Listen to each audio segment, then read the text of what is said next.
ಪಂಚರಾಜ್ಯಗಳ ಚುನಾವಣೆ ಆದ ನಂತರ ನೀವು ಸಿಕ್ಕಿರಲಿಲ್ಲ ಸರ್. ಅದು ತಮಿಳುನಾಡದಂತೂ ಸ್ಪಷ್ಟ ಬಹುಮತ ಸಿಕ್ಕಂತೆ ಕಾಣ್ತಾ ಇದೆ. ಅದು ಅನ್ಎಕ್ಸ್ಪೆಕ್ಟೆಡ್ ಅಂತ ಅನಿಸ್ತಾ ಇದೆ ಸರ್.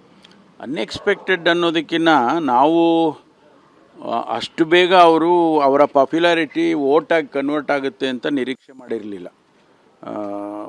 ಪಾಪ್ಯುಲಾರಿಟಿ ಖಂಡಿತವಾಗಿ ಇದೆ, ಆದರೆ ವೋಟಾಗಿ ಕನ್ವರ್ಟ್ ಆಗುತ್ತಾ ಇಲ್ವಾ ಅನ್ನೋದ್ರ ಬಗ್ಗೆ ಅನೇಕ ವಿಶ್ಲೇಷಣೆ ಆಗಿತ್ತು. ಎಲ್ಲೂ ಕೂಡ ಅದು ಖಂಡಿತವಾಗಿಯೂ ಇಷ್ಟೊಂದು ಪರಿಣಾಮಕಾರಿಯಾಗಿ ಆಗುತ್ತೆ ಅನ್ನೋದನ್ನು ನಾವು ಯಾರೂ ಊಹೆ ಮಾಡಿರಲಿಲ್ಲ.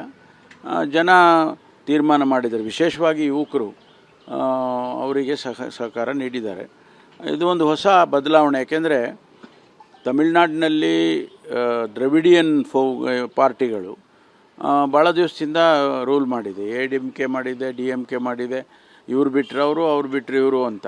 And they were looking for A third alternative. ಅದು ಕಾಂಗ್ರೆಸ್ಸು ನಾವು ಅದನ್ನು ಮಾಡ್ಕೊಳ್ಳೋದಕ್ಕೆ ಆಗಲಿಲ್ಲ. ಒಂದು ವೇಳೆ ನಾವು ಮಾಡ್ಕೊಂಡಿದ್ದಿದ್ರೆ ನಮಗೂ ಅದು ಅನುಕೂಲ ಆಗ್ತಾ ಇತ್ತೋ ಏನೋ ಗೊತ್ತಿಲ್ಲ. ಆದರೆ ನಾವು ಮಾಡೋಕ್ಕಾಗಲಿಲ್ಲ. ಅದಕ್ಕೆ ಒಂದು ಎಕ್ಸ್ಪೆಕ್ಟ್ ಮಾಡ್ತಾಯಿದ್ರು ಜನ, ಒಂದು ಥರ್ಡ್ ಆಲ್ಟರ್ನೇಟಿವ್ ಸಿಗಲಿ ಅಂತ.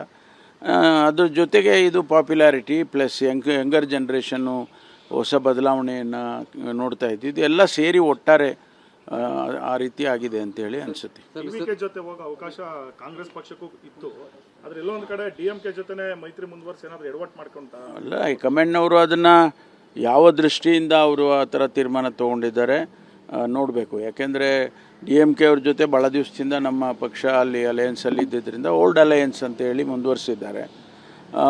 ಬದಲಾವಣೆ ಮಾಡಬೇಕು ಅಂತೇಳಿ ಏನಾದರೂ ತೀರ್ಮಾನ ಮಾಡಿದರೆ ರಾಹುಲ್ ಗಾಂಧಿಯವರು ಮತ್ತು ಖರ್ಗೆ ಸಾಹೇಬರು, ಜನರಲ್ ಸೆಕ್ರೆಟರಿ ವೇಣುಗೋಪಾಲ್ ಅವರು, ಮೇಡಮ್ ಸೋನಿಯಾ ಗಾಂಧಿ ಅವರೆಲ್ಲ ತೀರ್ಮಾನವನ್ನು ಮಾಡ್ಬೋದಾಗಿತ್ತು.